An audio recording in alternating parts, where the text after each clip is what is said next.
너는 복의 근원이 될지라 라는 제목을 가지고 창세기 12장 1절로 1절에서 2절 말씀 우리 나누도록 하겠습니다. 너는 복의 근원이 될지라, 이 설교는 제가 몇 번을 또 했었습니다, 그동안. 그런데 오늘 다시 한번 이 말씀을 나누면서 지금 2017년 마지막 예배를 드리는 우리들 이 공동체에 하나님 주시는 마음이라고 저희는 믿습니다. 한번 나눠봅시다. 아브라함의 이야기죠. 너무나 잘 아는 유명한 아브라함입니다. 아브라함 하면 딱 떠오르는 단어가 믿음의 조상이에요. 이 믿음의 조상이라는 타이틀을 주신 데는 이유가 있습니다. 하나는 아브라함 같은 믿음을 가지라는 거예요. 할렐루야. 또 하나는 아브라함처럼 여러분들을 그렇게 인도하시겠다라는 하나님의 약속입니다. 그래서 아브라함을 묵상할 때마다 이 두 가지를 항상 묵상하세요. 나는 아브라함처럼 되고자 노력하고, 하나님은 아브라함처럼 우리를 인도하고자 하시는 이 두 가지의 그 의미가 담겨 있는 거예요. 그래서 우리는 너무나도 이 아브라함을 묵상하면서 얻을 수 있는 교훈들이 많이 있는 거죠. 남 얘기가 아닙니다. 우리가 어떤 잘나고 못나고 능력이 많고 없고를 이야기하고자 하는 게 아니에요. 누구라도 하나님은 이렇게 인도해 가실 수 있고 인도해 가시겠다라고 하시는 겁니다. 이것이 우리가 결론적으로 묵상해야 될 내용이에요. 사람을 가리거나 사람을 재거나 계산하거나 비교하자는 게 아니라 누구라도 믿는 자는 아버지께서 이렇게 인도해 가시고자 한다라는 약속을 오늘 우리에게 말씀해 주시는 것입니다. 자, 그래서 왜 아브라함인가를 물었을 때 제가 답한 것처럼 왜 아브라함인가? 왜 아브라함이 그 수많은 사람들 중에 또 그 전에도 그 이후에도 믿음의 사람들이 있었는데도 불구하고 아브라함이 이 믿음의 조상이라는 타이틀을 얻었는가? 한번 생각해 봅시다. 그 이전의 상황을 한번 볼게요. 아브라함 이전에 있었던 신앙의 위인들의 그 삶을 한번 봅시다. 가장 처음에 아담과 하와가 있었죠. 아담과 하와를 보면서 하나님은 태초에 그를 선택하시고 또 한편으로는 선택하자마자 죄악을 짓는 모습을 봅니다. 그리고 하나님은 인간의 그 죄악 속에서 인내하십니다. 하나님은. 그리고 나중에 에녹을 세우시죠.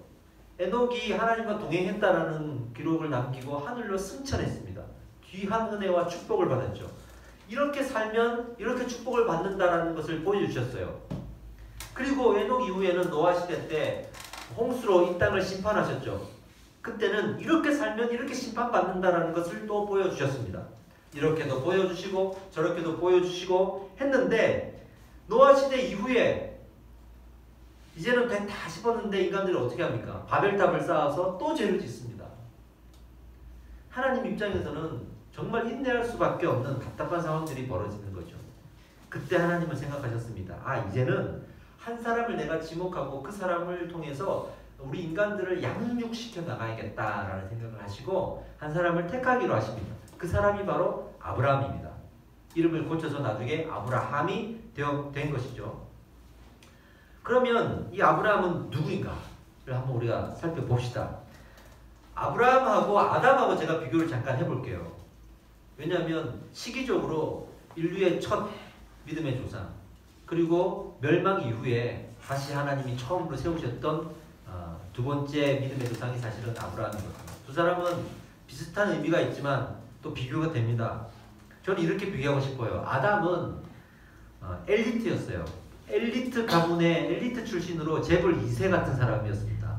그는 그냥 태어날 때부터 엘리트였어요. 하나님께 지목받은 완전한 사람이었고 그의 말 한마디에 모든 세상의 창조물들이 다 움직였고 그가 이름을 지어주는, 말 그대로 지금으로 말하면 진짜 재벌 2세로 태어난 사람이에요. 금수저예요, 금수저.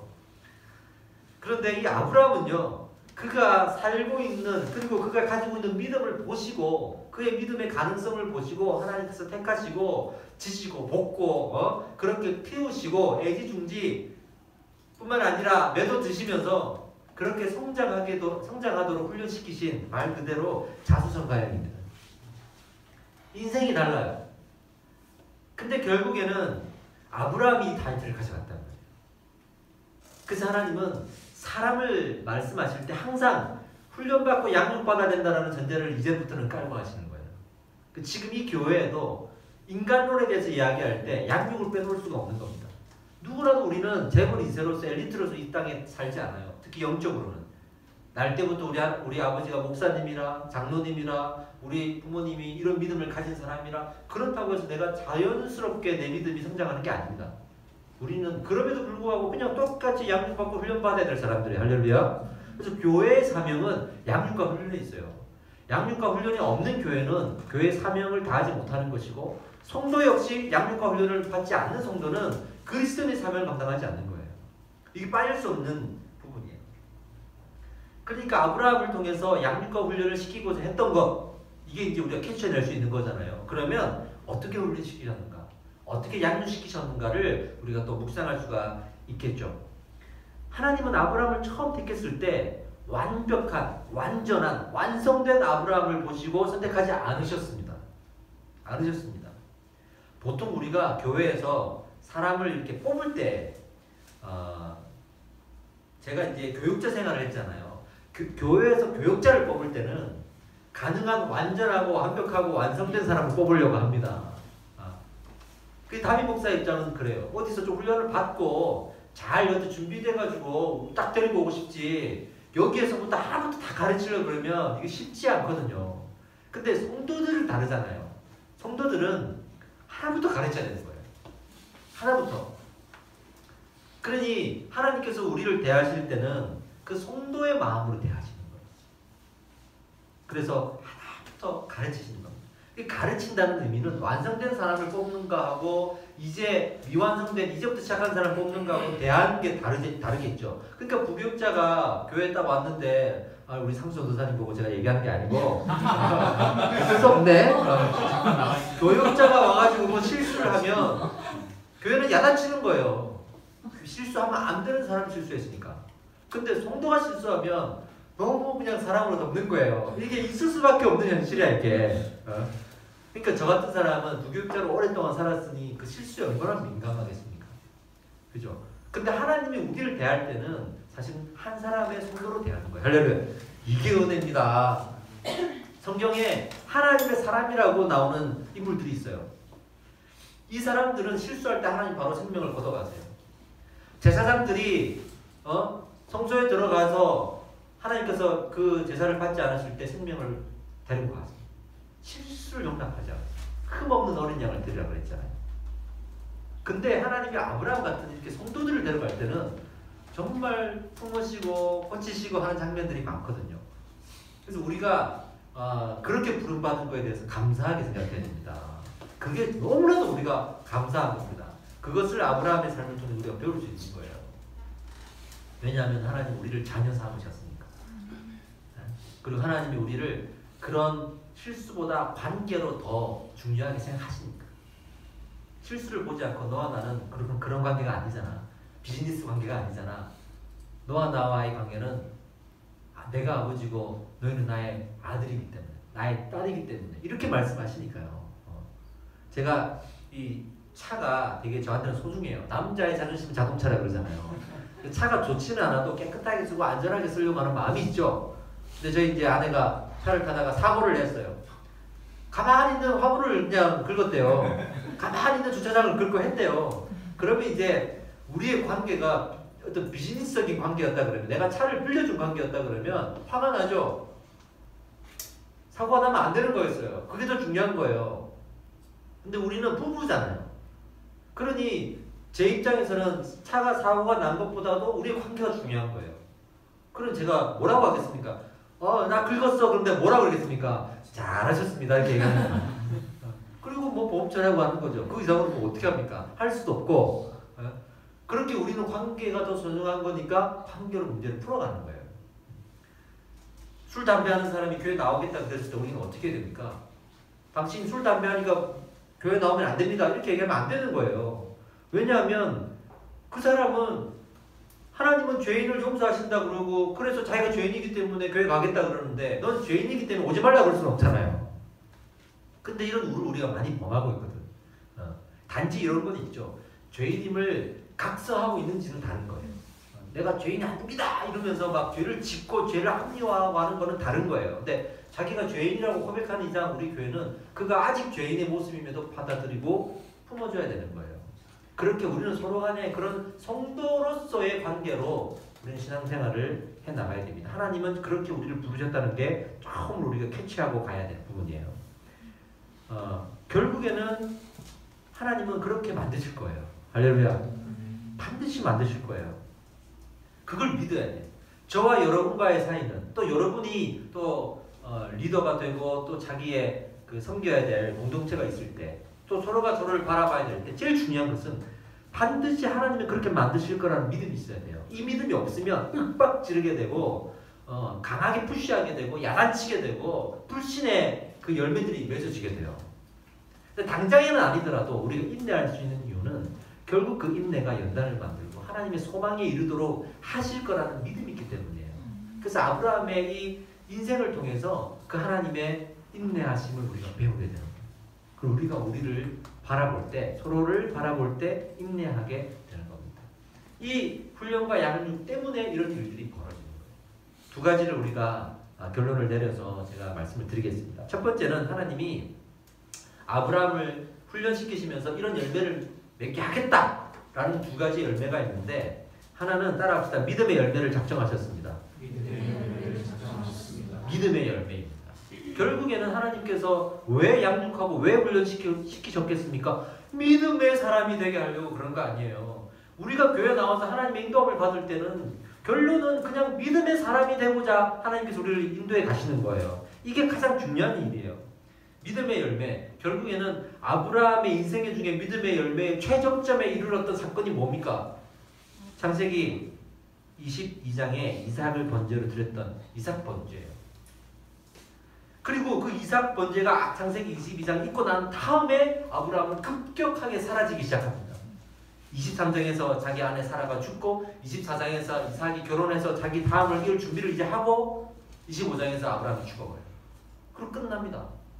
그러니까 하나님은 어떠한 드라마틱한 인생을 인도해 가실 때 그게 시작은 창세기 12장에 우르에서 불러내었을 때지만 그의 마지막은 22장에 결국에는 아들을 제단 위에 세웠을 때 그 이삭 번제 사건으로 나아가게 하시는 거예요. 그리고 성장시키고 양육시키고 훈련시키다가 그 믿음의 완성이 이루어졌을 때 이제 아브라함은 급격하게 물러나가고 이삭을 연결시키는 거예요. 그래서 이 아브라함의 이야기는 처음부터 창세기 22장에 맞춰져 있습니다. 그게 아브라함을 선택하신 이유였으니까요. 우리를 부르시는 하나님의 어떤 작정이 있어요. 약속이 있습니다. 이거 거스를 수 없습니다. 하나님은 우리에게 끌려다니시는 분이 아니에요. 단 한순간도 우리에게 끌려다니지 않습니다. 결국에는 하나님은 우리를 통해서 영광을 받으실 거예요. 결국에는 우리를 통해서 아브라함의 삶으로 인도하실 거예요. 그때 이삭 번제단은 지금으로 말하면 내 삶의 모든 것을 아버지 앞에 내어놓는 거예요. 할렐루야. 그렇게 될 수 있도록 하나님은 우리를 인도해 가실 겁니다. 그래서 아브라함을 볼 때 또 하나 기억해야 될 것은 아브라함만 보면 안 돼요. 아브라함이 참 대단해 보이잖아요. 아브라함만 그렇게 보면 안 돼요. 아브라함을 통해서 하나님께서 우리에게 묵상하도록 하신 것은 뭐냐면 아브라함의 위대함이 아니에요. 아브라함을 인도해 가신 하나님의 위대함이에요. 이렇게 내가 인도한 것처럼 너희도 인도해 가겠다라고 하나님의 그 크신 능력과 위대함이 묵상되어져야 하는 거예요. 우리가 아브라함 생각하면 참 대단한 사람인 것처럼 보여질 때가 많아요. 이삭 번제단 사건만 생각하면 정말 대단한 것처럼 보여요. 그러나 말씀드린 대로 그 사건을 보면서 그렇게까지 믿음을 성장시키신, 훈련하고 양육하고 인내하신 하나님의 위대함을 보게 되는 것입니다. 여러분들을 통해서도 하나님은 그 고백을 받으실 거예요. 많은 사람들이 여러분들을 보고 여러분들의 대단함이 드러나는 게 아니라 여러분들을 그렇게 인도하신 하나님의 대단함을 보게 될 거예요. 그런 고백을 우리가 받아내야 됩니다. 이 되게 중요한 표현이거든요. 그런 고백을 하나님이 들으실 수 있도록 우리가 그 고백을 이 세상에 받아내야 됩니다. 근데 이 세상에서 그 고백을 못 받고 내가 하나님을 가려버리고 나의 대단함만 드러나고 사람들이 나를 바라보고 내가 하나님을 대신하는 그런 고백이 들어진다 그러면 그건 우리가 그 고백을 못 들은 거예요. 받아내지 못한 거예요. 잘못한 거예요. 정말 이 표현이 중요한 거예요. 우리는 우리를 통해서 우리를 인도하신 하나님의 그 위대하신 능력을 이 땅이 찬양할 수 있도록 해야 합니다. 그게 우리가 받아내야 될 고백입니다. 할렐루야. 그 고백을 받아내시기 위해서 아브라함을 훈련시켜 나가시는 거예요. 어떻게? 갈 바를 알지 못해도 믿음으로 나아가는 훈련. 그것부터 시키셨어요. 그게 처음 훈련시키시는 거예요. 처음 우리가 믿음의 훈련을 받을 때 그것부터 시키시는 거예요. 갈 바를 알지 못해도 보이지 않는 길을 내가 결단하고 가게 되는 것. 히브리서 11장 8절에 믿음으로 아브라함은 부르심을 받았을 때에 순종하여 장래의 유업으로 받을 땅에 나아갈새 갈 바를 알지 못하고 나아갔으며, 그러니까 하나님이 떠나라 했을 때 내가 너에게 이 땅을 기업으로 주겠다라는 축복의 말씀을 주셨어요. 그러니까 마치 우리가 헌신해라, 하나님께서 이런 은혜를 주신다, 이런 결과를 주신다라는 건 알겠는데, 근데 당장은 내가 어디로 가야 될 줄 모르겠고 당장에 또 선택을 했을 때 앞날이 막막한 거예요. 그럴 때가 많잖아요. 결과만 보여주지 내 당장 앞을 안 보여주실 때가 있단 말이에요. 근데 어찌해도 내가 한 발을 떼야 돼. 적어도 내가 어디로 가야 될지는 잘 몰라. 근데 여기를 떠나야 되는 건 맞는 거야 지금. 그런 상황들이 벌어진단 말이에요. 아브라함의 인생에 가장 중요한 순간이 다가왔죠. 그 첫 발을 뗐을 때를 한번 돌아가 봅시다. 어디에서 살고 있었냐 그러면 갈대아 우르라는 지역에서 살고 있었어요. 그러니까 갈대아라는 큰 지역에 우르라는 그 마을이 있었고 그 마을에 살고 있었다는 겁니다. 지금으로 말하면 이라크의 바그다드에 가까운 곳이에요. 이라크가 지금 아브라함의 고향인 거예요. 그래서 이라크 사람들이 제일 좋아하는 믿음의 조상이 아브라함인 거예요. 그 우르라는 지역이 어떤 도시였냐면 항구 도시예요. 그 고대 사회에는 항구 도시가 제일 발달을 먼저 하거든요. 상업이 발달되니까 물물 거래, 돈 거래가 많이 되고 경제가 발달하니까 이 도시가 발달될 수밖에 없죠. 부자 도시가 될 수밖에 없어요. 그 수메르 문화권의 중심지였고 상업도시로서 부자들이 많이 살았어요. 근데 부자들이 많은 사는 지역에는 반드시 우상의 문화가 판을 칩니다. 그런 거 있잖아요. 내가 이렇게 돈을 많이 가질 수 있었던 것은 이 신의 허락함이 있었다라는 그 명분이 있어야 돼. 그래야 이게 안전하단 말이야. 심지어는 이걸 착취하고 이걸 보호하기 위해서 다른 사람을 죽여도 되는 명분이 생긴단 말이에요. 서로의 명분을 갖기 위해서 서로가 다 우상을 만들어냈던 시대예요. 그러니 부자들이 많은 사는 동네에 일수록 오히려 더 우상이 많은 그런 논리가 그 안에 있었단 말이죠. 거기에 아브라함이 살고 있었습니다. 아버지가 무슨 일을 했다고 그랬죠? 우상의 형상을 만드는 일로 상당히 부자였습니다. 이 아브라함은 부자였어요. 그가 결단을 하고 아버지를 설득시키고 길을 떠났을 때는 그가 얼마나 부자였는지가 다 드러나는 상황이 벌어집니다. 그가 이제 길을 떠났다는 말은 배도인이 되겠다는 말이거든요. 이게 원더링 유닛이라고 하는데 떠돌아다니는 유목민을 얘기하는 거예요. 근데 그 당시에 아주 가난하고 못 사는 유목민들이 있었지만 이미 정착생활을 했던 사람들이 부자였거든요. 정착생활을 했던 사람들이 다시 유목민 돌아갈 때는 여기 있던 재산들을 다 들고 간단 말이죠. 엄청난 상단을 이끌게 됩니다. 약 2,000명 규모의 상단을 이끌게 되고 하인들을 데리고 갑니다. 그리고 그 창세기 14장에 이 아브라함이 전투를 벌일 때 집에서 기르고 연습한 자가 318명이라고 그랬어요. 그러니까 상당한 규모의 재력을 가지고 군사까지도 이렇게 데리고 가는 거예요. 왜냐하면 한 번 움직이면 킬로는 1000마일, 우리가 킬로수를 따지면 1600km, 여기서 부산까지 뭐 한 4번 정도를 걸어야 되는 길을 움직여야 되기 때문에 자기를 보호해야 되고 자기 이 짐들을 다 들고 나가야 되고 가축들도 있었고 또 하인들도 있었고 군사들도 있었고 그렇게 많은 사람들을 끌고 다닐 정도로 부자였단 말이에요. 근데 하나님께서 떠나라고 하는 거예요. 떠나라고 하는 거예요. 그 재벌 2세로서 아브라함이 육적으로는 재벌 2세로서 살아갈 때 그 길을 떠날 수 있었겠습니까? 사람들이 꿈이 뭐예요? 어느 TV에서 봤는데 요즘 아이들에게 꿈이 뭐냐 그러니까 재벌 2세래요. 근데 아버지가 열심히 안 한대요. 그래서 걱정이래요. 그래야 아버지가 열심히 해야 자기가 재벌 2세 꿈을 이루는데 아버지가 열심히 안 해가지고 그 꿈을 이룰 수가 없다고. 그만큼 우리는 재벌 2세가 되고자 하는 게 되게 꿈이에요. 그게 정말 우리가 소망하는 꿈이에요. 항상 우리는 자기보다 아버지를 원망하고 살아요. 그런데 아브라함이 그걸 내려놨다는 얘기는 대단한 거예요. 근데요, 그 아브라함이 길을 떠났을 때 나이가 몇 살이냐면 70살이었어요.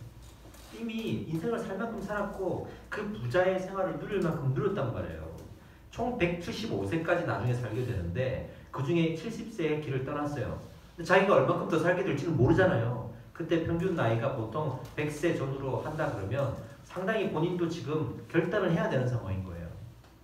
그런데 결단을 했습니다. 결단을 했습니다. 그 근거가 무엇이었냐면 하나님의 부르심이었어요. 하나님의 부르심. 아브라함은 셈족이거든요. 노아의 세 아들 중에 셈족인데 셈족이 예수의 계보를 이어갑니다. 그러면서 암암리에 성경책은 없었던 시대지만 구전으로 말로써 그 신앙이 흘러갔던 시대예요. 아버지가 아들에게 우리 민족, 우리 이 혈통은 하나님을 대대적으로 믿어왔고 이런 일이 있었고 아담 때 이런 일이 있었고 노아 때 이런 일이 있었고 이런 식으로 계속 구전으로 신앙이 이어갔던 시대. 근데 거기에 대해서 특별한 하나님의 임재는 잘 모르겠어요. 성경에 나오지 않아요. 어쨌든 우리 가문은 우리의 혈육은 이런 믿음을 가진 사람들이야라는 것을 계속 듣고 있었지만 알고는 있었지만 뭐 임재가 없단 말이에요. 그러니까 아브라함의 아버지는 자기도 알고 있고 아들에게도 그걸 전수해줬지만 자기는 유상 형상을 만들고 있는 이런 좀 이렇게 간격이 있는 삶을 살았단 말이에요. 아브라함은 그 구전을 통해서 하나님에 대한 신앙을 들었겠죠.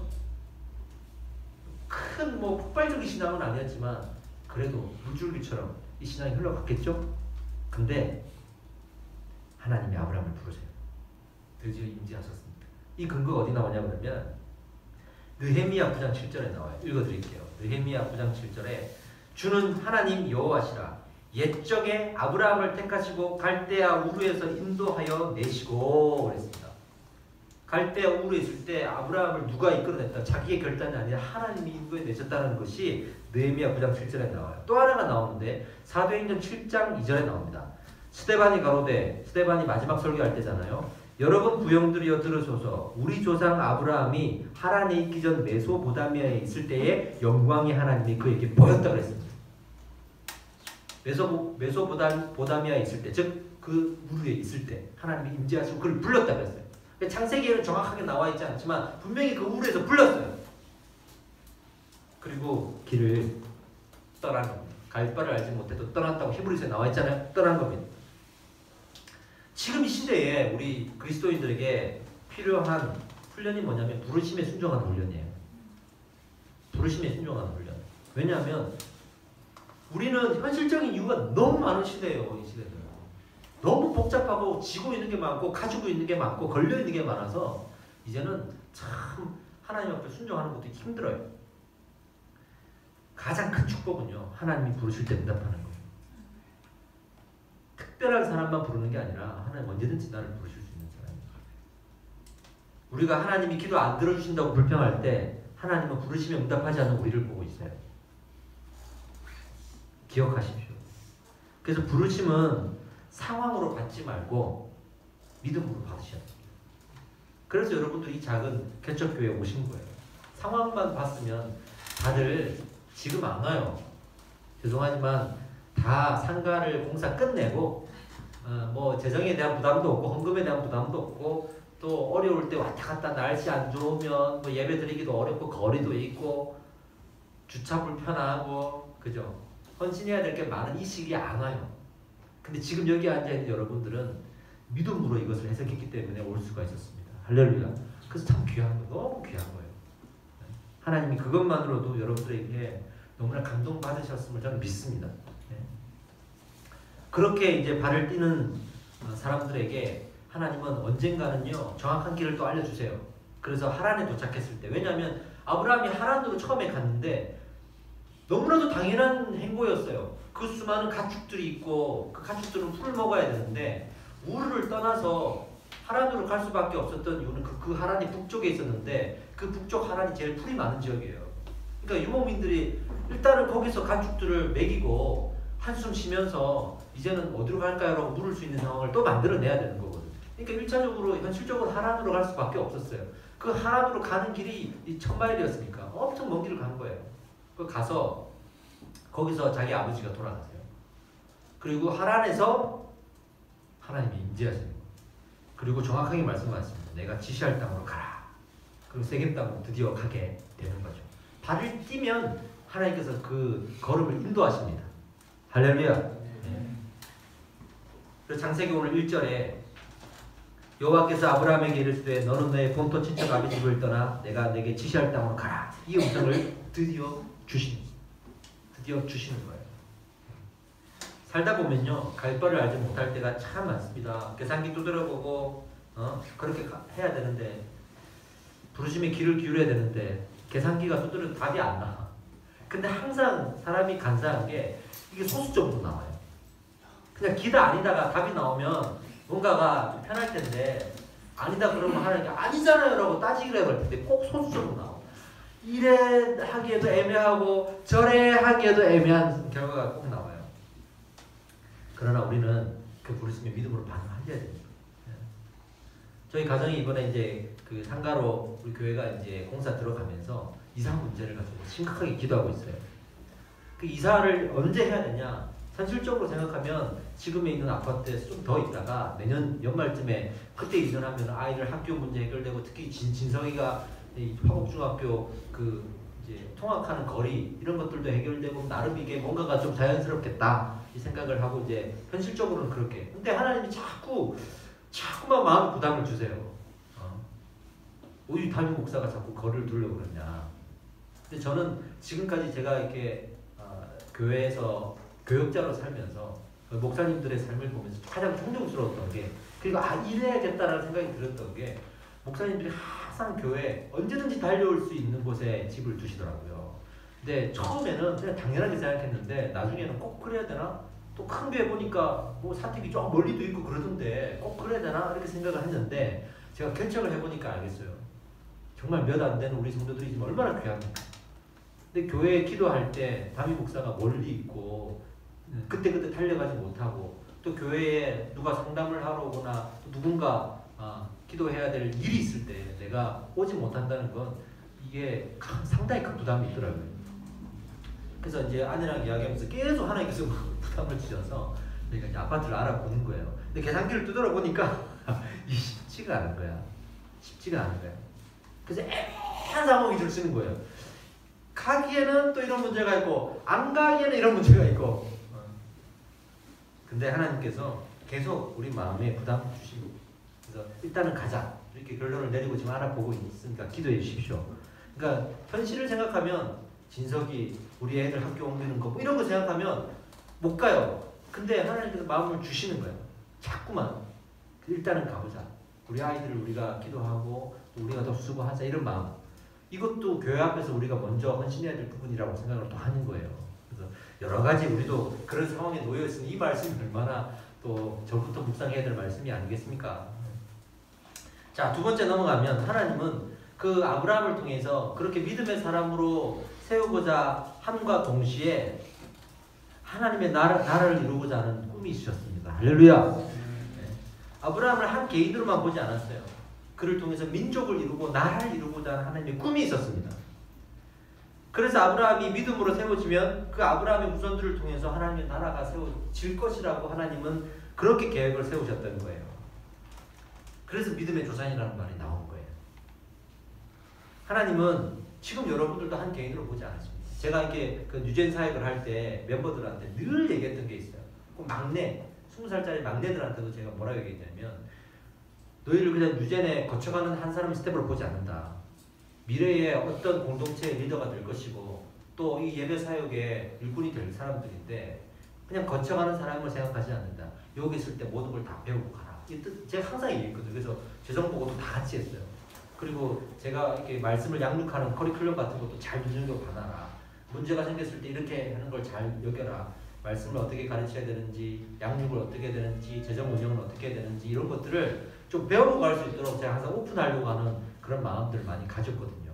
근데 사실은 그래야 돼요. 지금 여러분들도 그냥 와서 성도로서 예배 드리는 사람으로만 저는 생각하지 않습니다. 하나님이 여러분들을 위해서 민족을 이루실 거예요. 네? 하나님의 민족, 하나님의 나라를 이루실 거예요. 한 사람이 세상을 바꾸는 거예요.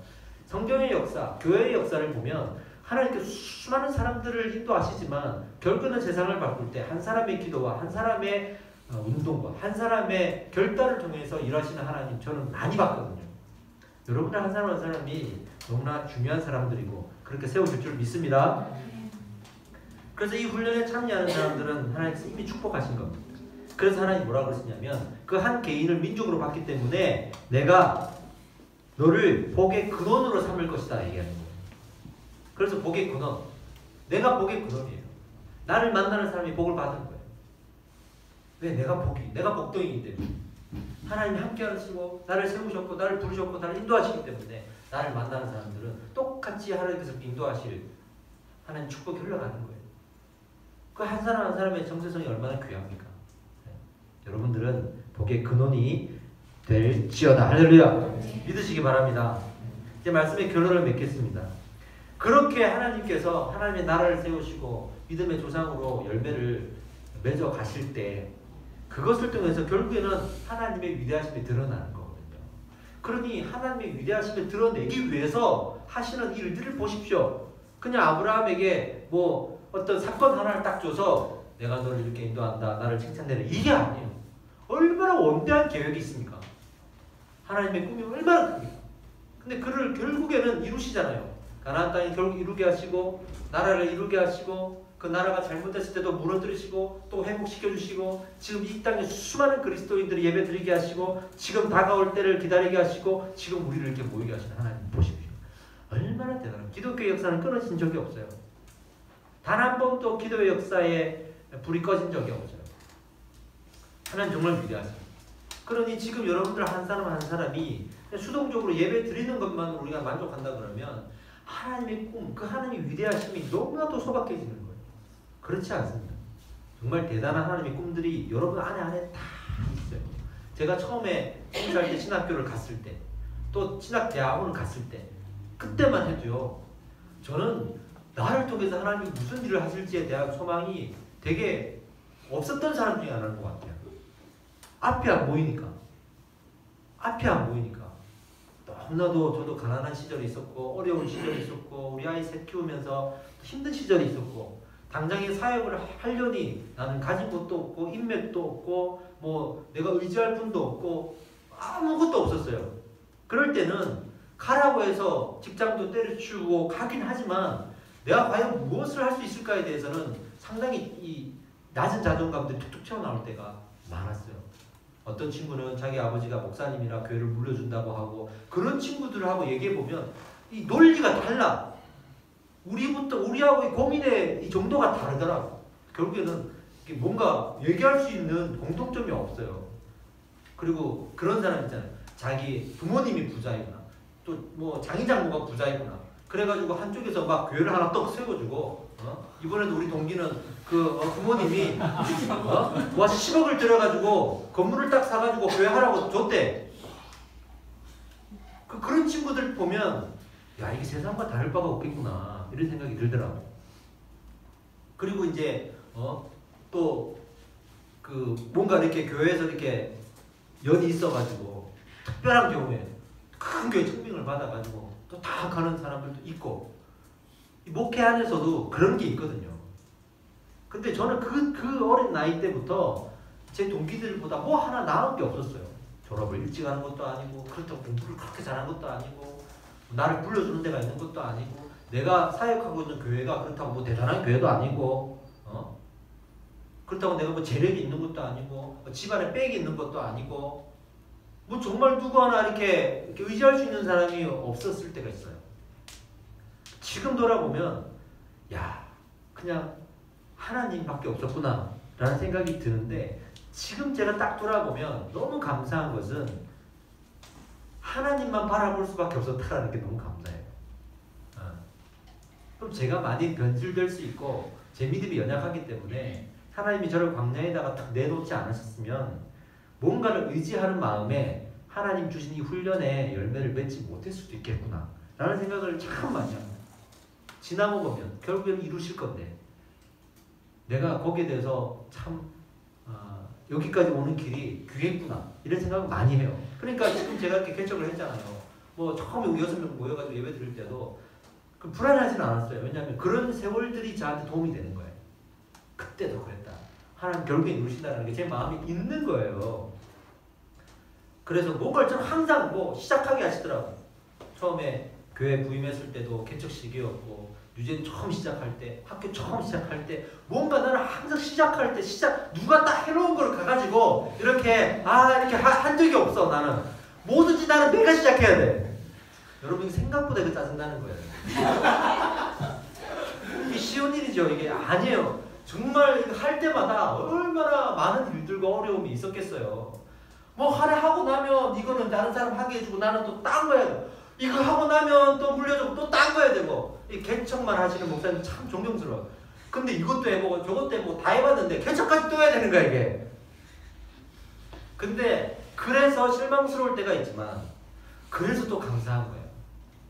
해봤으니까 그래도 할게요. 이게 되는 거야 이제. 속으로 좀 상하면서도 알았습니다. 해볼게요. 뭐 한두 번 했나요? 이렇게 되는 거야. 그리고 어려움을 당하면서도 한두 번 어려웠습니까? 이런 점 말하는데요. 괜찮아요. 뭐 하나님 또 하시겠죠. 이게 있는 거야 이게. 그게 그래서 감사한 거예요.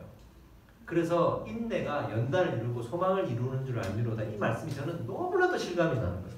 너무나도. 저는 지금 사실은 너무 행복해요. 너무 행복해. 이렇게 걱정이 없어도 되나라는 거. 지금 조금 걱정이 뭐냐 그러면 공사가 좀 잘 진행돼야 될 텐데. 그리고 여기에 모이는 여러분들이 행복해야 될 텐데. 이런 걱정이지. 뭐 대단한 걱정은 없어요. 근데 돌아보세요. 불과 3개월인데 우리 안에 얼마나 많은 은혜를 주셨습니까? 하나님의 계획은 정말 위대합니다. 그래서 갈 바를 알지 못하는 곳에도 발을 띄워본 사람이 그 다음 발도 뛰는 거예요. 그걸 띄워보지 않는 사람은 나이가 들어도 또 남이 세워줘도 못 돼요. 결국에는 시간이 지나면서 현실적인 사람으로 될 거예요. 그래 그 사람도 나중에 사역이 다 비즈니스가 됩니다. 근데 뛰어본 사람은 다음 발걸음을 떼요. 근데 그런 거 있잖아요. 하나님의 부르심을 받아본 사람은 그 뛴 발자국에 하나님의 은혜가 임해요. 주변에서 이 사람이 발자국 띄었을 때 하나님이 어떻게 임하십니까? 근데 어떤 사람은 그런 임재가 또 없는 사람이 있어요. 자기 딴에는 용기를 내서 띄었는데 아무런 은혜가 없어요. 잘못 띄었구나 라는 생각이 들 때가 있어요. 그럴 때도 있어요. 그래서 무조건 이렇게 갈 바를 알지 못했다고 뛰는 게 쉬운 게 아니에요. 정확한 부르심이 있어야 뛰는 거거든요. 우리 안에, 이 교회 안에 저는 이 신뢰가 있다고 믿어요. 우리가 뛰는 그 발걸음에 무모한 발걸음이 아니라 하나님이 임재하시는 발걸음, 하나님 은혜가 있는 발걸음이라고 믿기 때문에 여러분들에게 앉아있는 거예요. 그러니 이 연말에 우리가 이와 하나를 결단하면서 마무리를 합시다. 우리 건반 부탁드립니다. 기도할 때 하나님, 우리가 한 걸음 한 걸음을 지금 떼야 되는 상황이잖아요, 여러분들. 근데 이 뗄 때마다 하나님의 위대하심이 드러나기를 원합니다. 지금까지 그랬던 것처럼 2018년 한 해에도 그렇고 하나님의 위대하심이 반드시 드러날 거예요. 그래서 그 위대하심을 위해서 내가 발걸음을 뛰겠습니다. 당장이 앞이 보이지 않습니다. 현실적으로는 계산기가 자꾸 소수적으로 나와요. 근데 하나님 부르시면 난 가겠습니다. 그것을 내 삶에 어떤 경험이 없다 하더라도 이 공동체의 경험을 믿으십시오. 그리고 한 걸음을 떼세요. 하나님께서 뭘 원하시는지를 알려주실 때 그 부르심 응답하시고 떼보세요. 하나님 반드시 내가 떼는 발걸음에 그 반석을 받쳐주실 겁니다.